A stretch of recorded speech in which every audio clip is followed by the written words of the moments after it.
welcome everyone. Welcome to my YouTube channel.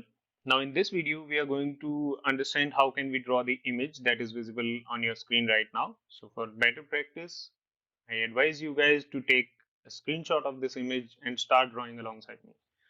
So what we are going to do is in this case is that we are going to create this inner circle first. Then we are going to create this smaller circle which is of radius 3 units, and then this outer circle, and then this curve.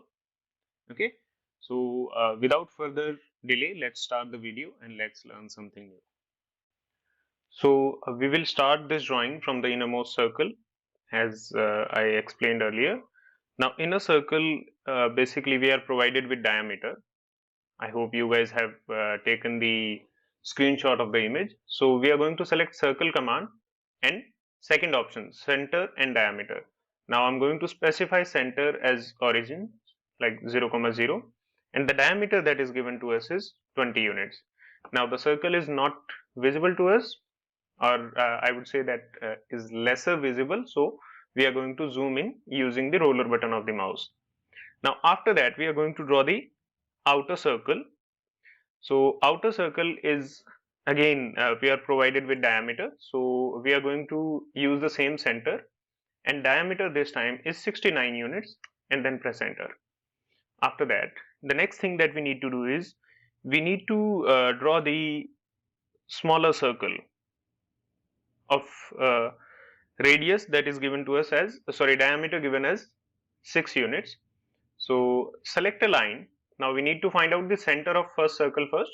So suppose that I'm taking this one as the first circle.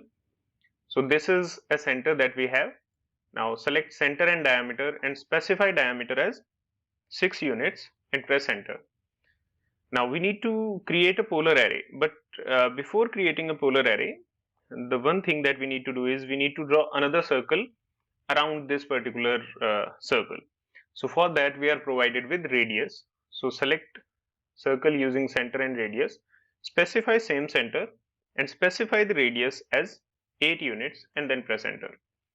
Now in this one basically we need to delete some portion so that we can basically create the proper drawing. So we are going to use trim command and we are going to trim this portion and this portion and this line as well as this line, because we don't need these areas. Now after that I'm going to create a polar array for both of them. So select, go to array and select polar array, specify center of these circles as the center of array and make sure that the number of items are 6. So we have got this array. Now we are going to click on close array. After that what I'm going to do is I'm going to create or insert a circle. So if we are inserting a circle, basically we need an arc between these two. So I'm going to draw a circle using 10 radius command. Okay, so we are provided with radius that is 20 units. So click on, just make sure that this tangent sign is appearing. So we need to click on this, and then we need to specify the radius. Now what if this sign is not there? So in that case you can go to this object snap and you can activate this tangent option from object snap. Okay, so we are going to click on this point, then this point. Now exact location of these point is not necessary, so we have taken 2 points and then radius will be 20 units. So this is the circle that we needed. Now we are going to trim the non-required portion like this, right click and enter. Now select this one and create a polar array again and specify this as the I would say that center. Now press enter and we are out of this array command. Now we need to trim these portions, these extra portions that are there. Now directly you will not be able to use trim command. Let's take a look. Click on trim. Are we able to trim it? No. Reason is this is part of an array. So we are going to use explode command. So click on explode, then click on the array and then press enter. Now we can easily trim the non-required portion. Click on trim and take a look. These portions are not needed. So we are going to remove them one by one. This one as well, this one as well, this one, this one. Okay, after removing these portions, the next thing is we need to change the line type of the circle that is there, this circle, so that we can basically indicate that this circle is exactly not there, but we are using this to find out the dimensions or to find out the exact locations. So click on the circle, then go to properties. In properties palette, you will see this option. So instead of bilayer, you can select any other line type. Now suppose that I want to use hidden line for this one. So you can click on other, click on load, and you will find all of these options that are there. So you can use whatever option you want. So suppose that I want to use this dashed. Okay, so you can click on dash and click OK, and then select this and click OK. Now the option is not yet changed. Okay, line type is not yet changed. Now you need to click on it again and then change this line type, and you will see that we are able to see these dashes that are there. So that's how we can create a dash circle. Now select hatch again to fill this portion with the particular color. Click on hatch. Instead of solid, use a gradient. Select any color that you want to, like this first one, and second one is yellow, and click inside the area. So we are going to click inside this area, and now take a look. Although line is dashed, but AutoCAD is taking it as a complete line, so we need to fill these portions separately.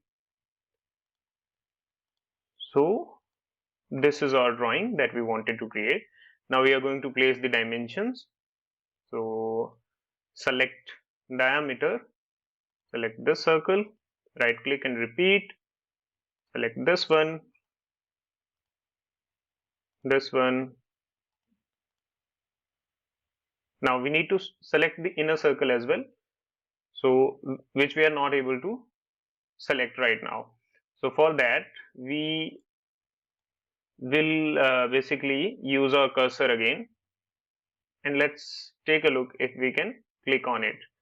So still we are not able to do it. So what I'm going to do is I'm going to increase the transparency of this hatch, and now the line will be a little bit better visible properly. So we can basically, what we can do here is we can use lasso select, and we can fill this particular area like this. Now this is selected, click on diameter. Again we are not able to select it, so we'll have to delete this hatch. Okay, so this is a very common issue that we might face. So click on this. Now you can place it inside as well, but it will be better if you are placing it outside. Okay, so I hope all the dimensions are there. Now let's select hatch again and fill this hatch with the same gradient and with the same work portion. Let's press escape first. Let's remove it. Click on hatch again. Instead of solid, use a gradient. Fill this area, then this one, this one, this one, this one, this, and this. So this is our completed drawing. So that's all for this video. Thank you very much and have a nice day.